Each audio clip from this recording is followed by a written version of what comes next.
I remember a sunny Saturday afternoon, probably about this time of year when I was 11 years old, and a friend of mine had cycled over to my house, but he'd not come to see me, he'd come to see my dad. And he'd come to see my dad because my dad was a Church of England vicar, and he'd come to him to try to get him to sign a piece of paper. I don't know exactly what that piece of paper was, but I know it was about trying to get into a Church of England secondary school. Now, at the time, that didn't seem strange to me, but as I look back at it, it does seem rather strange to me, because the friend I'm talking about was a Sikh. He was of the Sikh religion. So it wasn't what kind of been a piece of paper saying that he was going to church, because he wasn't, he was a Sikh. So I don't know exactly what that piece of paper was, but I do know that my Sikh friend did get into the Church of England school, secondary school that I went to. And in fact, as I look back, that friend is the only friend that went with me through my entire education. From age 4 to age 18, we were always in the same school that whole time. My whole education was in state-funded Church of England schools. I went to a primary Church of England school and a Church of England comprehensive school. In primary school, I didn't think much about the nature of the school very much. It was called Christ Church School, and it was connected with my church, the church my dad was the vicar of, the church I went to. And if anything, that was a source of pride for me at primary age.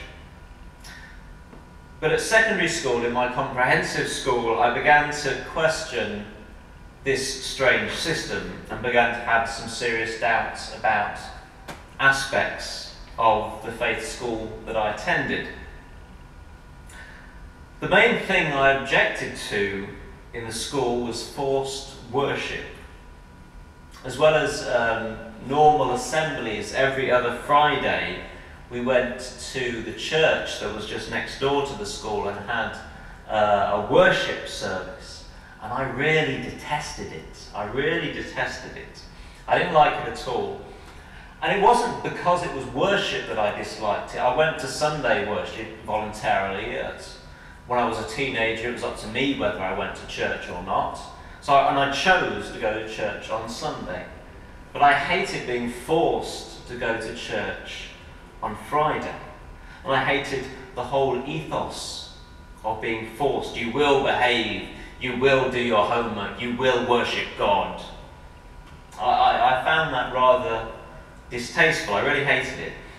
I didn't like it because I believed, as I still do, it was really a fundamental abuse of someone's human rights to force them into a religious act or ceremony.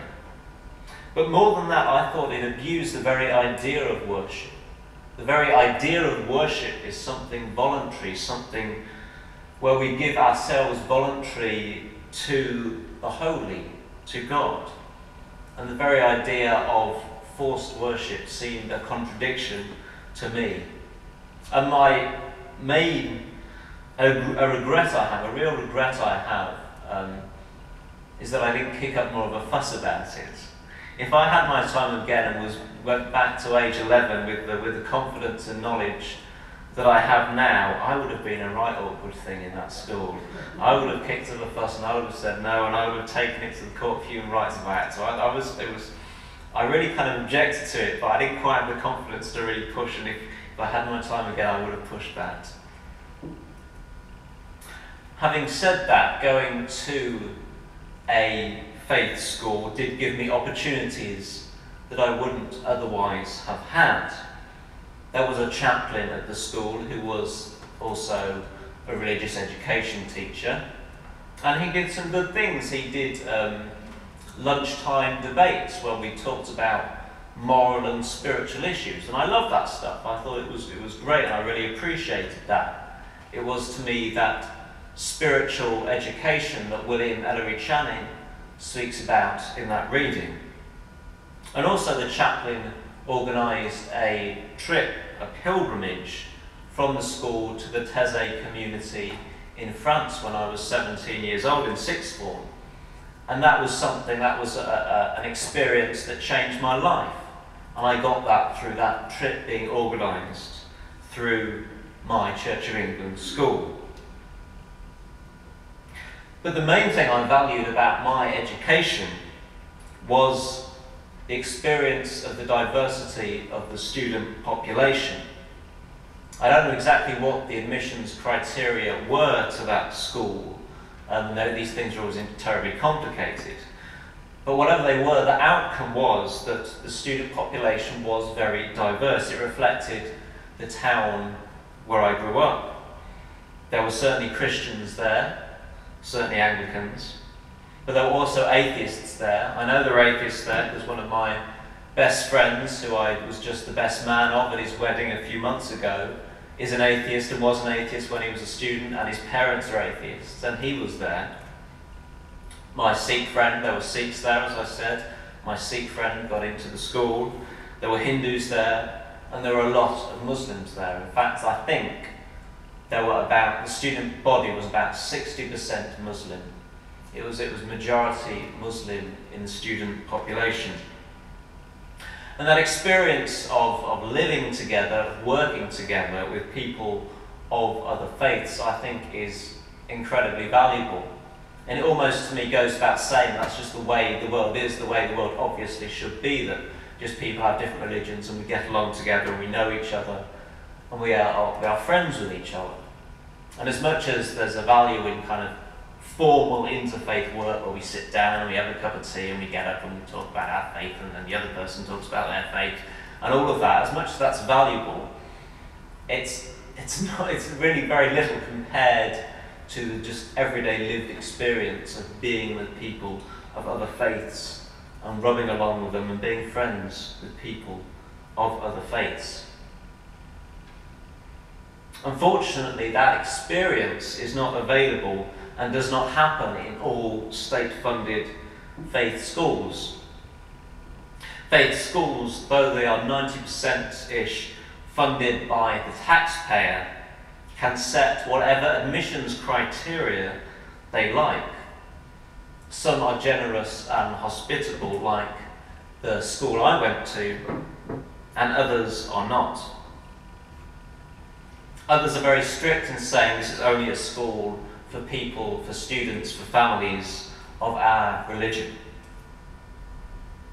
So if a faith school is perceived to be good, then some parents will jump through religious hoops to get their children into a good school.